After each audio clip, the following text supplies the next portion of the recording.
Well, paniguradong ang karamihan sa inyo mga kapuponge, nakita na itong nag-trending na picture na ito ni na Senator Lacson at ng mga Diskaya. Pero para malinawan kayo ganito kasi ang paliwanag mismo ni Lacson. Si Senator Lacson, nakilala sa kanyang matibay na paninindigan sa integridad at transparency, ay tumugon sa mga katanungan ng publiko hinggil sa isang larawan na kumalat sa social media. Ipinapakita sa larawan ang senador kasama ang ilang mga individual, kabilang na ang mga kilalang kontratista na may malaking papel sa mga proyekto sa bansa. Nagdulot ito ng mga tanong, lalo na nang ipagpalagay ng ilan na ang kanilang pag-uusap ay may kinalaman ba sa usapin ng pinansyal na suporta para sa mga darating na halalan noon. Sa isang bihirang pagkakataon, nilinaw ni Lacson ang layunin ng kanyang pagkikita sa mga individual na ito, partikular na ang kanyang pag-uusap kay Diskaya. Ayon kay Lacson, ang larawan ay kuha sa isang kaswal na setting at hindi ito bahagi ng isang formal na pulong o aktibidad na may kinalaman sa kampanya. Sinabi niyang walang nangyaring anuman patungkol sa pondo sa kanilang pagtitipon. Muling iginiit ni Lacson na palaging pinapahalagahan niya ang kanyang mga personal at profesional na prinsipyo at tinatanggihan ang anumang uri ng pinansyal na tulong para sa mga kampanya na maaaring makasira sa kanyang integridad. Ang kontrobersya ay nagsimula nang magpalabas ng mga hinuha ang ilang mga gumagamit ng social media na maaaring may iba pang layunin ang kanilang pagkikita. Sa mundo ng politika sa Pilipinas, kung saan ang isyu ng pinansyal na tulong sa kampanya ay madalas na usapin, nakita ng marami ang larawan bilang indikasyon ng mga hindi nakikitang usapan sa likod ng mga kampanya. Gayunpaman, ang tugon ni Lacson ay malinaw at tapat. Tinanggihan niya ang mga paratang at iginiit na hindi siya kailanman nakipag-ugnayan sa mga transaksyong maaaring ituring na hindi angkop o hindi etikal. Sinabi din ni Lacson na ang kanyang career ay palaging may dedikasyon sa transparency at paglilingkod sa publiko. Ito ang unang pagkakataon na sinagot ng senador ang issue tungkol sa larawan at ginamit niya ang pagkakataong ito upang tiyakin sa mga tao ang kanyang pangako na sundin ang batas at panatilihing malinis ang kanyang record, lalo na sa kanyang pagkakaugnay sa politika. Sa mga oras na nililinaw ni Lacson ang mga pangyayari hinggil sa pagkikita, tinalakay din niya ang mas malawak na isyu ng pinansyal na suporta sa kampanya.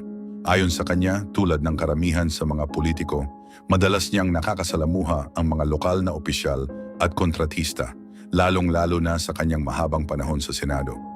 Ngunit binigyang diin niya na ang mga relasyon niya sa mga ito ay laging nakabatay sa respeto at layunin ng paglingkuran ng mga tao at hindi dahil sa inaasahang pinansyal na tulong o pansariling pakinabang. Para sa mga sumusubaybay sa career ni Lacson, hindi na ito nakakagulat. Kilala siya sa kanyang matatag na posisyon laban sa mga kasanayang nagdudulot ng katiwalian. Ang kanyang prinsipyo sa pagpapatakbo ng kampanyang pinunduhan ng tamang paraan ay isang mahalagang bahagi ng kanyang pagkakakilanlan sa politika.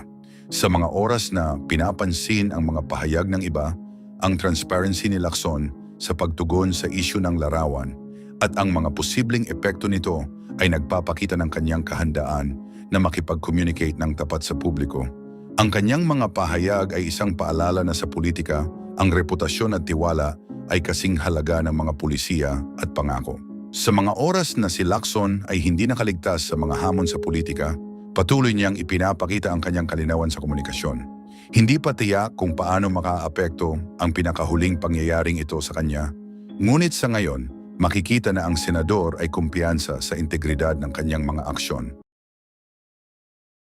Ginoong Pangulo, sinisi po sa akin ni Speaker Romualdez ang pagkakatanggal kay Congressman Zaldico.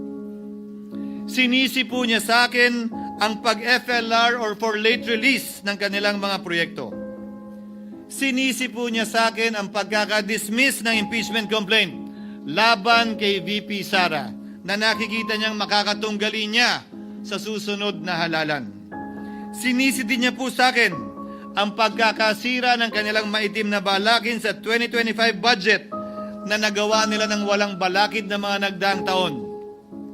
Ginoong Pangulo, naging tapat ako at ginawa ko lamang ang aking tungkulin.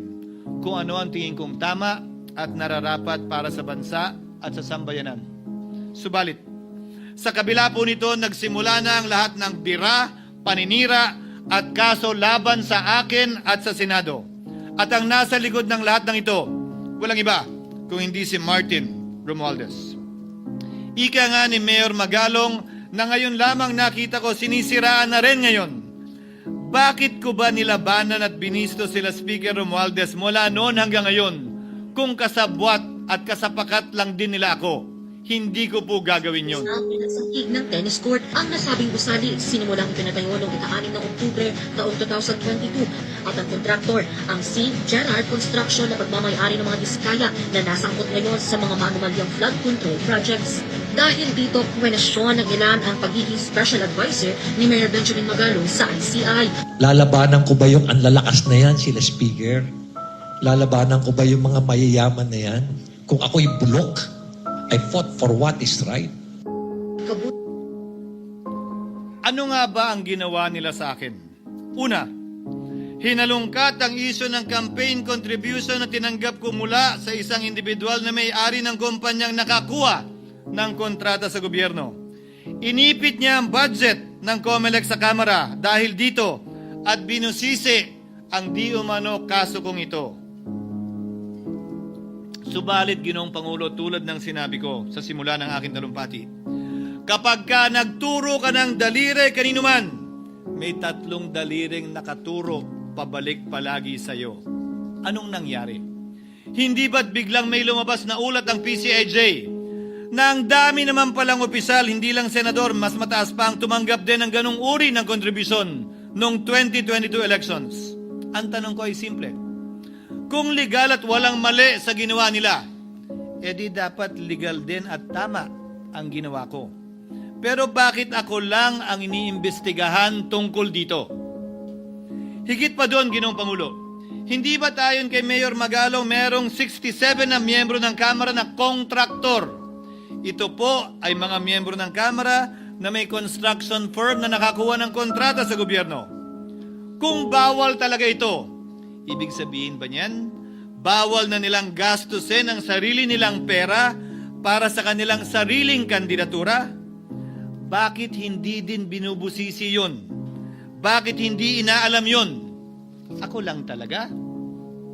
Pangalawa, inintriga ni Martin Romualdez ang dating liderato ng Senado dahil sa pagkakaupo at pagdinig ni Senator Marcoleta sa Blue Ribbon Committee dahil marahil sa pananaw niya ay hindi siya safe kay Marcoleta. Ngunit, Ginoong Pangulo, sa hindi niya inaasahang pagkakataon, nung araw ding yun, nagsalita ang mga diskaya, pinangalanan ng 17 congressman na kasosyo niya, kabilang ang pagbanggit na naman ng pangalan ni Martin Romualdez. Karamihan sa mga kawani ng DPWS na nabanggit sa itaas ay paulit-ulit na binabanggit ang delivery ng pera ay para sa kaisaldi ko na dapat at least 25%. Si Kong Marvin Rillo naman ay ilang beses na binabanggit ang pangalan ni Speaker Martin Romualdez bilang kanyang malapit na kaibigan. Karamihan sa mga Isa na naman po itong patunay, Ginoong Pangulo. Kapag ka nagturo ka ng daliri sa iba, may 3 daliring nakaturo pabalik sa iyo. Pangatlo, sa pagdinig ng Blue Ribbon Committee kung saan niname drop ako ni Yusek Bernardo, pagaman inamin niyang personal na mismo na hindi niya rekta kung nakausap o binigyan ng anuman, bigla namang tumestigo si retired Master Sergeant Gutesa at muling pinangalanan si Martin Romualdez na hinahatiran daw niya ng pera sa mismong bahay nito. Ang bawat malita ay may lamang humigit kumulang 48 million pesos. Kalimitang dinadala sa bahay ni Congressman Saldico, ibababa lamang namin ay 35 malita para i-deliver sa bahay ni House Speaker Martin Romualdez. Gamit ang script niya sa pagturo sa akin, ayan na naman. May 3 daliring nakaturo palagi pabalik sa kanya tuwing ginagawa niya yan. Ulitin ko po for the record, Ginoong Pangulo, ang sinabi ni retired Master Sergeant Gutesa. 35 maleta ng pera na naglalaman na mahigit kumulang 48 milyong piso bawat isa o kulang-kulang 1.7 billion pesos sa isang delivery. ay di umano hinatid niya sa iba't ibang bahay, sa iba't ibang pagkakataon ni Martin Romualdez. Subalit, sa kabila ng lahat ng ito, hindi ba nakapagtataka bakit hindi sinasama si Martin Romualdez sa anumang investigasyon? DOJ man, NBI man, AMLAC man. No ako po ay pinuntahan, no ako po ay dumalo sa imbitasyon ng ICI bilang resource person, binanggit ko at tinanong ko din ito sa kanila. Ganito ba katindi ang kapangyarihang hawak ni Martin Romualdez? Na bagaman hindi siya speaker, tila the name that cannot be mentioned pa din siya at nagagawa pa din niya ang nais niya kaugnay sa isang mapamiling hustisya o selective justice. Halimbawa, bakit ang daming kondisyon bago ipasok ang mga diskaya na nagpangalan sa maraming congressman sa witness protection? Pero pag si Alcantara, Hernandez at Bernardo, walang ganong kaparehong kondisyon. Bakit hiniling agad ang freeze order di umano para sa asset ng mga name drop na senador? Pero maliban kay Congressman Zaldico na mukhang nilalaglag na nila, ni isang congressman walang request para sa freeze order. Pagdating naman kay Martin Romualdez na dineliveran ng bilyong piso sa bahay mismo niya, ang sabi ay, quote, "We will work on it lang." Bakit interesado ang lahat sa 6 na senador na idadawit di umano ni Bryce Hernandez na handang-handa tayong alamin sana kung sino-sino sila para mapagpiestahan natin sila? Pero nung sinabi ni Bryce na hindi pala senador, kung hindi kongresista lamang ang papangalanan niya, aba, biglang naglaho ng parang bula ang atensyon. Parang wala na nagtanong. Parang wala nang interes para alamin, sino-sino nga ba yung mga yan? Kung ako po yung tatanungin nyo, alam ko merong 6 na senador eh. May nagtatanong sa akin, bakit wala si Cheese? And my answer to that is, I'm almost sure, though probably hindi mame-mention si Cheese, simply because walang insertion doon. Si Sa Bulacan. Escudero, wala doon. Hindi po senador yung laman nung computer ko. So fake news yun, ha? May 6 na senador na nunumbrahan mo daw. Mga congressman yung nasa computer mo. Yes, yung nasa computer ko po, congressman po. Okay, thank you.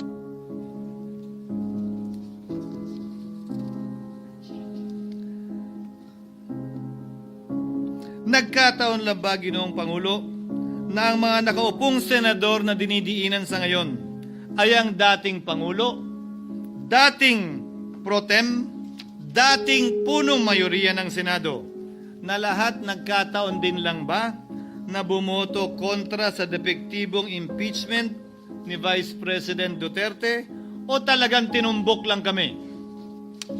In other words, Mr. President, are we truly for transparency and accountability, or are we merely offering a politically convenient sacrificial lamb in an attempt to appease the rage of the people?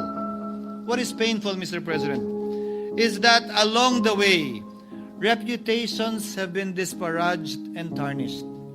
Innocent persons have been implicated, and the Senate is slowly but surely being destroyed.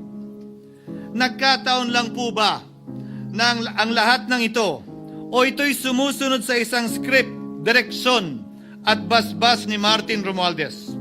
Sa kanyang script na naglalayong ilihis ang galit ng bayan mula sa kanya at sa mga kasabwat niya at ituro ito sa Senado at mga senador. Ginoong Pangulo, ang script at sarswelang ito ay di uubra dahil napakalayo po nito sa katotohanan. Napakasama sa panlasa at tinitiyak ko sa inyo, hindi po ito matatanggap at lulunukin ng sambayanang Pilipino. I've been in public service for 27 years. I've never been accused nor charged with corruption. This is the sterling record which they are trying to tear down, and I tell you, they will not succeed. I will defend myself, Mr. President, against these malicious and false allegations. In fact, I have already filed and will be filing necessary and appropriate charges against my accusers and prove them wrong. And with the help of the Almighty, I will be vindicated and declared innocent, I am sure. Kaya ko po ipagtanggol ang sarili ko, Ginoong Pangulo. Ngunit, Ginoong Pangulo, sino po ang nagtatanggol sa ating institusyon? Kaya't ang aking tanging hiling po sana sa inyo, Ginoong Pangulo, at sa ating mga kasamahan sa Senado. Labanan po ninyo at huwag niyong pahintulutang ang mapamiling hustisya na lantarang nangyayari sa harap natin ngayon. For what is happening now is selective justice and mob justice. Members of the Senate have been thrown off a cliff before the court of public opinion in an attempt to mollify the people's rage, thereby covering up the real perpetrators and giving them a chance to get away. Mr. President, I will not allow justice to be weaponized against the innocent to protect the guilty. Because this corrodes the legitimacy of the law before our people's eyes. Wala pong naniniwala. Bagkos lahat nagtatanong, bakit walang congressman nakasama sa investigasyon? But what about the other congressmen in Bulacan? Why haven't they been questioned? Called out, yeah. You think that they do not know what's going on? Ginoong Pangulo, mga minamahal kong kasamahan, huwag po tayong sumunod sa script ni Martin Romualdez. Labanan po natin ang script na ito. Pasagutin at imbestigahan lahat ng niname drop at nabanggit, congressman man, senador man at iba pang opisyal, at dapat kasama dito si Martin Romualdez. Ginoong Pangulo, hindi ba natin nakikita na pilit tayong pinag-aaway-away? Mayaman, mamamayan laban sa lingkod bayan, lokal laban sa nasyonal na opisyal, congressman laban sa kapwa congressman, at ngayon, senador laban sa kapwa senador, pamilya laban sa pamilya, Pilipino laban sa kapwa Pilipino.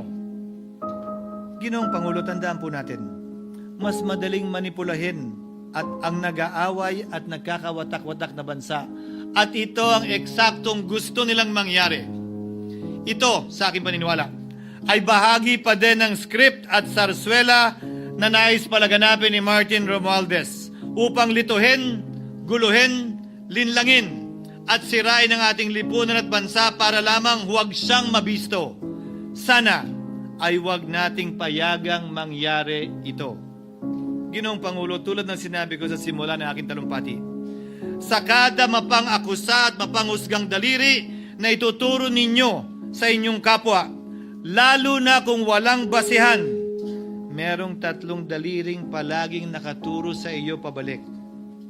Sana po, maging mapanuri tayo.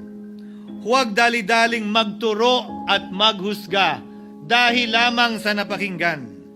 Huwag tayong sumabay, kumampi, at magpadala sa script at sarswela ni Martin Romualdez. Kung kayo ay kakampi ni Martin Romualdez, pues sumunod kayo sa gusto nila. Una, maniwala kayo sa mga sinasabi ng testigo niya na nagtuturo lamang sa mga senador. Pangalawa, ibuhos niyo ang galit niyo sa Senado at ng mga senador at palayo kay Martin at sa mga congressman. Pangatlo, pagdudahan at sirain niyo si Sergeant Gutesa na bukod tanging hindi nakinabang at walang bahid at hiningi anumang kapalit sa pagsabi ng katotohanan. Pangapat, huwag niyong payagang mabanggit man lang ang pangalan ni Martin Romualdez. Panglima, huwag niyong payagang ipatawag si Martin Romualdez sa anumang investigasyon. Pang-anim, huwag niyong payagang imbestigahan si Martin Romualdez at mga kasamahan niya saan mang lugar. Ako, Ginoong Pangulo, hindi ako kakampi ni Martin Romualdez. Kaya lalabanan ko siya at lahat ng panglilinlang niya. Una, papatunayan kong hindi totoo ang mga panggigipit at paninira ng mga testigo niya laban sa akin at mga senador. Pangalawa, tututulan ko ang paglilihis at diversyon na ginagawa niya palayo sa kanya at sa Kamara. Pangatlo, hindi ko papayagang sirain ang mga senador pag-away-awayin tayo at sirain ang institusyon ng Senado. Pangapat, Pinaniniwalaan ko at saludo ako kay Sergeant Gutesa at iba pang katulad niya sa paglabas ng katotohanan. Panglima, hindi ako matatakot banggitin ng paulit-ulit ang kanyang pangalan, Martin Romualdez. At ipaglalaban kong ipatawag at imbestigahan si Martin Romualdez at lahat ng kanyang mga kasangkot at kasama. Ginoong Pangulo, mga minamahal kong kababayan, kung nais niyong lumitaw ang katotohanan, kung nais niyong panagutin ang tunay na salarin, kung nais po niyong makulong ang tunay na may kasalanan, huwag ninyong kampihan si Martin Romualdez. Punitin natin ang script ni Martin Romualdez. At higit sa lahat, huwag magpadala, huwag sabayan, huwag maniwala sa sarswela na nilalako ni Martin Romualdez.